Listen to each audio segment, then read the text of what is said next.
Last year, unfortunately, I missed this road course race at Daytona with COVID, so I figured any laps on the track would be helpful. And turns out that there was an opportunity with Rick Ware and Eurasia, and all of it kind of came together fast. And it's been a blast to try and figure out something new. It's the first time I've been like nervous getting in a race car, and then the speed difference from like a cup car, even just going at that pace, that the grip level that these cars have been really good for me to experience. I think it's going to help me a ton getting back in the cup car, hopefully. You're driving the number 51 RWR Eurasia Ligier LMP2. I know you were able to turn around 30 laps or so during the roar before the World X24 last weekend. How did that go? How did you feel in the car? How did things progress? First, hold on. I just saw something pop up on the screen. Bob needed permission to record. Did you guys get that? Working on it now. Thank you. Okay. Yeah, you know, we had the 30 laps. Was that the night session? Yeah. So crazy, you know, I think over the last week over the roar, I had about 5 laps going into that session. So I was just trying to get an actual acquaintance with the car and kind of get normalized. I think the first session I got in it, I was driving along and I had my thumbs in the wrong area on the steering wheel, got in a braking zone and actually hit the pit limiter. So it cut the engine right away, and I kind of panicked trying to find the button, hit the pit limiter back off. Well, then I had hit the full course yellow. So it started cutting the engine again. So it was quite hilarious. The first session I had in the car, I learned real quick that I needed to make sure my thumbs were inside of the steering wheel. So when I hit the brakes, I wasn't going to hit something I didn't need to. Trying to learn the steering wheel is a whole nother part of the game that I'm not used to in NASCAR. You know, we don't have anything on our steering wheel, just push to talk. So it's been fun learning that. Just the high pace and the speed of these cars, the grip level, and then the physical strength that is needed with your neck. And you're in a different body position from our cars. We sit more upright in the cup cars. So just using some different muscles. But by the end of that night session, and I also didn't – racing at night over here, if you've seen the movie Ford versus Ferrari and you look at how dark it looks on the movie, like the visual cues in that movie are very accurate. You can't see anything. It's crazy. It's very dark out. You can see some things. I don't know why the bus stop isn't lit, but you know, using I only had one night session, so I did have a smoke shield on. I think if I would put the proper shield on my helmet, it might have helped a little bit. So I've just been kind of one step behind since I've been here, trying to learn different things about, you know, doing things right pretty much. We're in the cup garage. I feel like everything's normal. I know where it's at. I'm getting closer. And I think by Saturday and the start of the 24 should be in a good spot. And I was really happy with the pace that I picked up throughout the run. My last laps of the run were my fastest, which is a good thing. I think there's some room to improve, and you know, looking forward to what 24 hours of racing will bring us.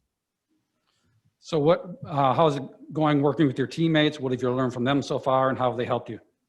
Yeah, so last week we were it was Cody and Salih, and Cody's been very helpful. You know, he ran overseas last year in an LMP2 car, and it was pretty successful, and just kind of picking his brain on what matters in these cars, where the speed is found. And you know, I think the biggest thing, you know, it's a road course car and it's at a faster pace. Things move a little faster than what our cup cars do, but I still feel I can take something from everything. And just being out there with cars in general, I haven't ran any kind of road course racing. And after getting in these things and seeing how aggressive you can be and the difference in driving style, I know why some of my competitors in the Cup Series are so good at cup racing. When they get out of one of these things, it kind of changes, I feel like, the game a little bit. So I'm hoping that just the ability to switch it up, get in a different car, and then coming back to the Cup Series, that this will you know, sharpen my road course skills. All right, we're going to go ahead and open it up for questions now. If you have a question, you can let us know in the chat or use raise hand. Bob Hockrest, did you have one question? Yeah, I had a couple. First off, would you have been doing this if you had not missed the race last year? I definitely would have been trying to get in as many cars as I could, and I'm actually glad that that it happened this way, because I don't know. I mean, there could have been a shot that I didn't run this race, and now I'm really happy that I've jumped in it. And Almendinger said there's not a whole lot you can take from one car to the other, but Jimmy said the biggest thing was he felt it slowed things down when he got in the Cup car. Do you have any idea if that will be the case for you? And is there anything else you feel like you can learn? Yeah, I think that's the biggest thing, is slowing down. You know, when I grew up racing, you come through different ranks of racing, like dirt racing, for instance. I started in the crate late model, which is a smaller engine, smaller horsepower, and you run those for a while, and you think, this is pretty tough. You get good at it a little faster, and then you go to a super late model, which is 850 horsepower, and you're just going twice as fast. And so when you come back and run the crate late model, you kind of drive it differently. You drive it like a Superman. So it's the best thing I can tell. I mean, after just going back and jumping in the simulator at home, I was able to pick up speed faster than normal. Usually it takes me a couple hours to get acclimated to the Cup car and find speed. And this time I was able to find speed much faster. And I think I can equate it to just the raw speed and then the quickness of everything that's happening. I think it slows everything down. Like Jimmy said, I feel like that's the best thing. AJ's been racing road courses forever, so I don't know. For him, it's just another thing. He's that good at it. But for me, it's been nice to jump in something different, and it definitely does slow it down. Thank you. We'll go to John DeGees next. John? Yeah, you're in the. Maybe to go to the mic. Well, while John goes to the microphone, let's go to Holly Kane. Holly, go ahead. Hi, Austin. How are you? Good. How are you? Good. I wanted to ask you kind of what your expectations are being on track with cars that are going to be faster than you and slower than you, and how you kind of anticipate that to be at night. And then I have one more question too. Well, I mean, so far there was a lot of cars in that practice session, the first night session that we had, and being around them. I think the only ones I'm really having to worry about is the DPI cars. They're quite a bit faster, but everyone else, you just kind of pick your time to pass them and choose it wisely. You don't know who's out there or who's in what, so there's not really one of those things where in my garage where I know everyone that's on the track and you can trust them or know their tendencies. And this is they're just racers. I mean, it's everyone out there getting as much as they can. So you choose wisely at the times where you want to make an aggressive move. And I think my spotter comes in Friday, so I'll be just trusting him and trying to learn as much as I can throughout traffic. Gotcha. And the other question I wanted to ask you, and you may have answered this in speaking with Jimmy, but was there a NASCAR driver that you kind of went to, one that has had some Rolex experience? Was there somebody that you went to right away when you found out you were going to be doing this and had some questions for, or maybe you're doing that this weekend? Yeah, I've just kind of been gathering information as we go. I talked to AJ for a little bit last week, just kind of a couple corners here. I mean, the track itself is pretty self-explanatory. The simulator does a pretty good job of depicting what you have. But for me, it's just kind of what do I need to listen to and what do I not? And I just kind of – he cleared some things up for me on track. And it's good to hear him say what I felt like I needed to do. And I think that just kind of true or false questions about the car and where I need to be on track. Great. Thank you. All right, we'll try with John DeGees again.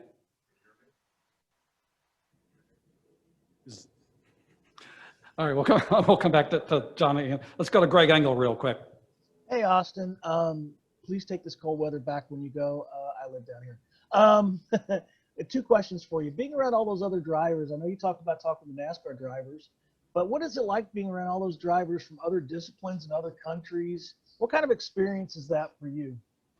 Well, it's a great experience. I've enjoyed the garage as well. It's a different atmosphere. You get to drive golf carts around, and it's a busy garage. I about got taken out by a four-wheeler. I know I got to keep my head on a swivel. I walk through the Cup garage, and I feel like I know where everything's at. And this one's, it's just fast-paced, busy. It's different, but I like it. Was able to just, kind of take it all in, take a golf cart ride around and see different things. And it's been nice. And everyone at IMSA has been great to talk to and been very welcoming. And as far as the drivers, it's very cool to work with. I mean, I've got guys from the Philippines, New Zealand and England on my team, not just the drivers, but just like the guys working on the cars. And,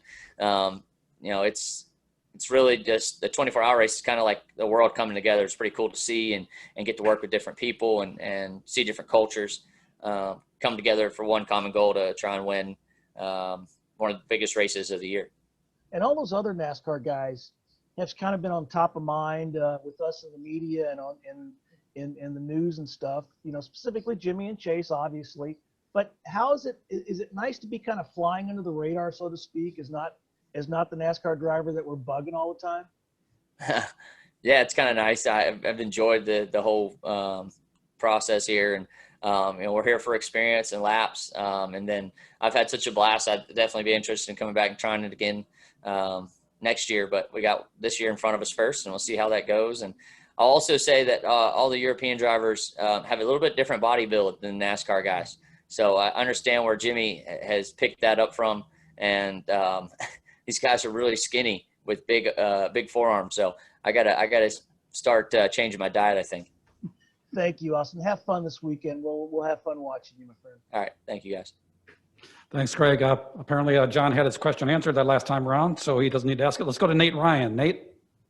Yeah, Austin, Chase Elliott was talking about that on his DPI car, that he's got all these settings and driver adjustments, and he just plans to get in the car and use whatever the guy before him had. He doesn't want to mess with it. You just sort of mentioned that panic moment you had with the button and your thumb on the steering wheel.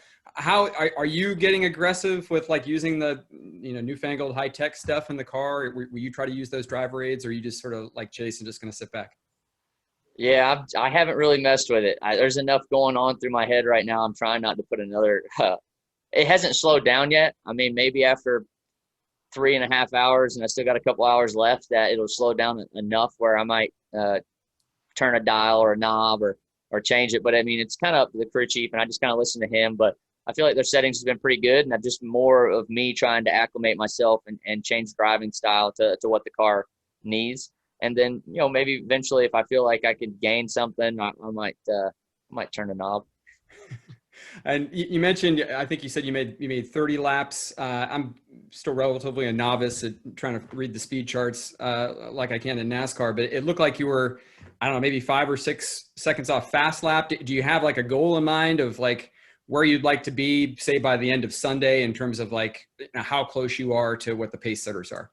Yeah, it's really hard to go off the board. I started the session with 24-lap tires, and we were out of tires before that practice started. So our quick time came from low fuel in a qualifying run. I think we actually got tossed out for having no spoiler in it. So, our speed is not there as a team right now. We're the only Ligier in the field. Everyone else is in a different chassis. But I think we've gotten closer, and our long run speed is where you need to look. If you're going to look at anything, I feel like we're not falling off compared to the rest of the guys because we might have more downforce. We haven't had the straightaway speed since we've been here. So I'm still trying to figure out all that, but I'm within a second of Cody, who put on tires right after I got out of the car, and they wanted me within 2 seconds of him. So I feel like I've picked that pretty decent. And then I looked at the data, and there's a lot I can still gain. Just I'm over driving the car right now. I've gotten the braking points and stuff like that down, but Cody's doing a really good job of picking up the throttle and making the straightaways a little longer than I am. So I'm going to do my best to kind of change that. And that's it in general. At any road course, you got to be able to be the first one to get the throttle. Entry looks real pretty, but first one back to the gas usually wins. So I'm going to try and work on that. And if I can get to where I'm within a half a second of Cody, I think that's pretty good. And then we've also picked up a Porsche factory driver, so it'd be nice to see his data as well. We didn't have him last week. We had a late driver change, and he came in actually yesterday and put a seat in. So we'll see how that goes. And, I have high expectations. I think we'll just see how it goes. We're the only one in the field, and maybe that's a good thing. Gotcha. And just one more for you, Austin. That you kind of touched on. I was going to ask you about how the team kind of adapted to the driver scramble and how that's gone. And also, I guess maybe sort of amusing for you that a guy is missing a Daytona International Speedway road course race because of a COVID test. Unfortunately, you have had some experience with that. Yeah, no doubt. Yeah, it sucks. I hate it for the guy, and it's part of what we're dealing with right now. But driver swap wise, Cody's 6'4". He's a big fella.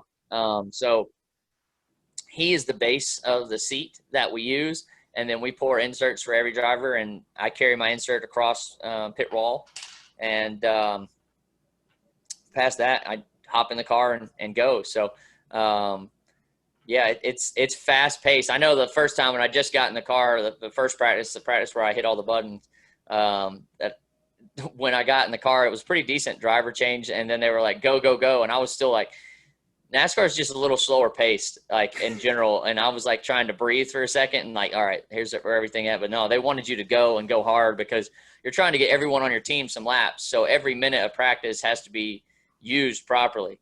And it's just a different atmosphere and very high pace. So we'll hopefully get there, and hopefully I can get where my teammates are on the speed charts, and we'll be in a good place by the time it's all said and done. Great. Thanks, Austin. Good luck. Thank you. Thank you, Nate. And again, if you have any questions, let us know in the chat or go to the raise hand function. I think we have one from Ashley McCumber. Ashley, go ahead. You mentioned the fact that running this event may help you on the Cup side. What have you picked up so far that you feel will be able to translate over? Well, I mean, just laps on the track. The only place that's different track-wise is the chicane off of Big Track Turn 4. And then the slowing things down is the biggest thing I go back to. Bob said it earlier about Jimmy saying that, and I think I can relate the most to that, is just slowing the Cup car down as much as possible, and trying to learn things as a ton of rubber gets laid down, what the track does. I think those things are all helpful in the end. And yeah, so I've actually bringing in the engineer I work with on the simulator to work with me throughout the race also, driving style wise. He's the one that helps me for our Cup stuff. So we'll just kind of work together and hopefully cut time off of every lap that we're out there. And now, having gotten some laps around the course, what do you feel is the biggest challenge of the Daytona Road Course? Well, I think bus stop and then off of turn 6 is the most important. I think off of turn 6 is your most important exit. Leaving there with pace is huge, and then just the balance of how hard do you want to go into the bus stop? I know I kept creeping up on the one sign, and you can't really see, like I said, the first part of the bus stop, and I was looking at the one sign, and then I hit the brakes and I was way too late, and tried to turn the wheel, which is also a no-no in these cars, hitting the brakes and turning the wheel, which any road course, you don't want to do those things at the same time. And I ended up having to bail and go through the grass. So I learned my lesson pretty quick there where my eyes were at. I needed to move that location a little bit, and by the end of practice, I felt like I was in a better place, but still learn a lot. But I think the bus stop in turn 6. Thank you.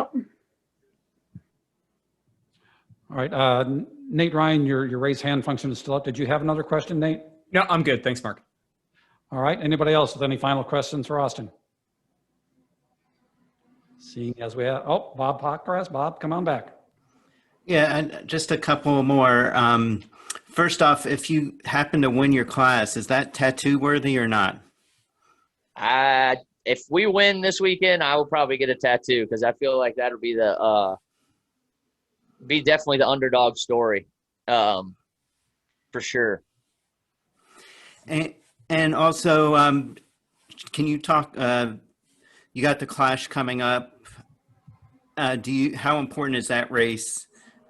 In speed weeks when you're looking toward coming back again for the road course for a points race.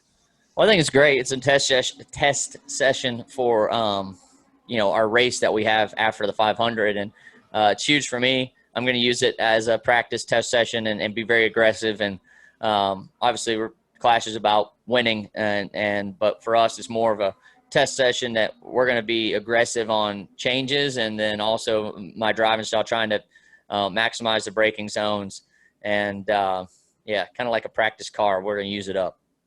Thank you. All right, let's go back to Greg Engel for a quick follow-up. Finally, just the final thing from me. Obviously, a tattoo would be worthy if you win the class. You're an underdog, but you're going out there to win.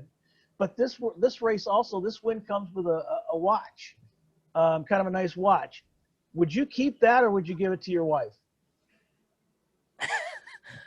I feel like this is a trick question. I'll get another one if we win. I'll make sure we get two. I'll pay for it myself. So my wife and I both have one, but I've got the Daytona Rolex already from winning the 500, and it says Daytona 500 champion, but I think it'd be cooler to get everyone knows about the watch from the Rolex. So, be really special to,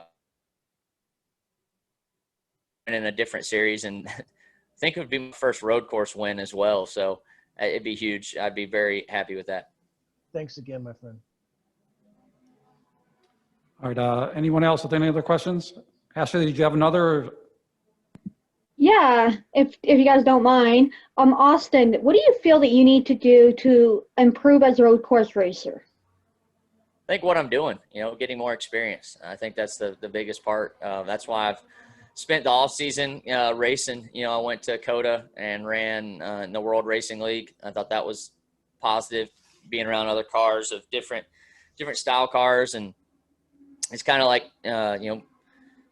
why I'm good at ovals. I've run all kinds of types of oval, all kinds of different cars, and I haven't done anything on a road course other than what was required to getting to the cup level, and that's running the races in the series that I ran. So it's nice to have kind of gone back, taken a step back, and go through this process and run and learn more about racing. And I'm having a blast doing it. I'm actually probably going to buy my own car.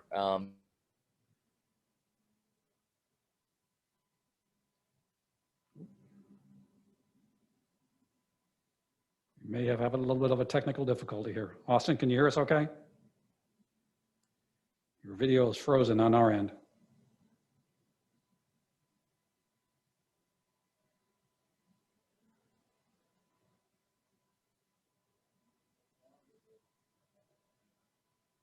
Well, folks, it looks like we may have lost that connection. I apologize for that. Thank you for your time, media. And remember, we have a number of other Zoom interviews coming up this afternoon. So first one starts at 1:15, I believe. So click on the links and we'll see you all this afternoon. Thank you, everybody. Thank you.